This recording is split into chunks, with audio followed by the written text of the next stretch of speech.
चला तर नमस्कार मित्रांनो, मी कार्तिक. समोर पाहत असलेल्या गाडीची एक वेगळी ओळख करून द्यायची काही गरज नाही आहे. ही 2023 ची हुंडाई क्रेटा आहे, जी की आज आपण पाहणार आहोत बेस्ट टू टॉप कशी बनवली जाऊ शकते. सुरुवात करतो गाडीच्या कीपासून. गाडीमध्ये लॉक, अनलॉक आणि बूट ओपन करण्याचे हे 3 ऑप्शन भेटतात.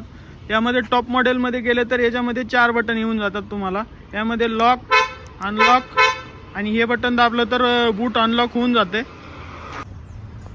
आज 2025 मध्ये जी क्रेटा भेटते त्याच्यामध्ये आणि याच्यामध्ये एक मेजर चेंजेस केलेले आहे, जे की फ्रंट आणि बॅक आणि इंटिरियरमध्ये साईड लुक पाहू शकता तुम्ही की सेमच आहे. पहिले आणि याच्यामध्ये काही फरक नाही आहे. हे व्हेरियंट कोणतं आहे तुम्ही गेस करा. मी तुम्हाला एक हिंट देतोय, हे बघू शकताय तुम्ही. तर फेंडरवर इंडिकेटर असेल तर समजून जा हे बेस मॉडेल. पण याच्यामध्ये काही बेसिक ॲसेसरीज तुम्ही ॲड केल्या तर तुम्ही एक सेकंड टॉप किंवा टॉप मॉडेलचं लुक देऊ शकताय गाडीला.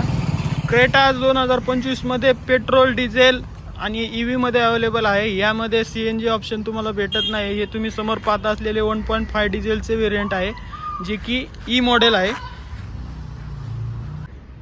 गाडीमध्ये नवीन ऑप्शन यायला लागलेले आहेत. आता हुंडाई आणि कियाच्या गाड्यांमध्ये हे एक ऑप्शन येतात. गाडीच्या ऑटोकट फीचर हे ऑटोमॅटिक ऑन होते, की तुम्ही गाडी जरीचे हेडलाईट ऑन सोडले तरी गाडी लॉक केली तर ऑटोमॅटिक तुमचे हेडलाईट ऑफ होऊन जातात. हे नवीनच किया आणि हुंडाईच्या गाड्यांमध्ये यायला लागलेलं आहे. गाडीमध्ये एक 1.5 ते 2 लाख रुपये तुम्ही खर्च करून सर्व ॲसेसरी तुम्ही बसवून घेऊ शकता. एक डिझेलमध्ये तुम्हाला एक 50 लिटरचा फ्यूल टँक भेटतो विथ DF. पेट्रोलमध्ये हा ऑप्शन येत नाही. बाकी गाडी बेस मॉडेल असल्यामुळे आतमध्ये इंटिरियरमध्ये खास अशी काही ॲसेसरीज ॲड होऊन येत नाही. सगळं बेसिक असतं.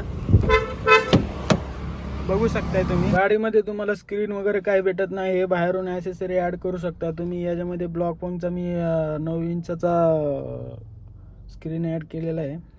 त्यामध्ये बेसिकचे फीचर येतात. हे बाहेरून स्टेअरिंग कंट्रोल वगैरे येत नाही काही. यामध्ये तुम्हाला फक्त आपल्या स्पीडोमीटर आणि टेकोमीटर जे मॅन्युअल्स भेटतात. गाडी 6 स्पीड मॅन्युअल ट्रान्समिशनमध्ये येते, जी की पेट्रोलमध्ये व डिझेलमध्ये दोन्हीमध्ये हे ऑप्शन अवेलेबल आहे.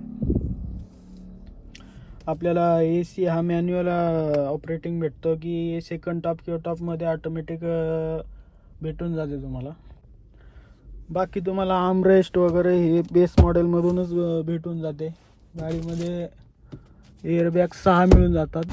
बाकी गाडीचा लुक पाहायला गेला तर 2023चाच बेस्ट होता. मला तर असं वाटतंय की गाडीमध्ये 4 टायरमध्ये तुम्हाला डिस्क ब्रेक मिळून जातात, जे की पहिले फ्रंट व्हीलला डिस्क ब्रेक मिळत होते, रिअर व्हीलला ड्रम ब्रेक मिळत होते. ते हुंडाईने यामध्ये इम्प्रूव्हमेंट केलेली आहे. क्रेटा गाडीला एक खास मार्केटिंगची काही गरज नाही.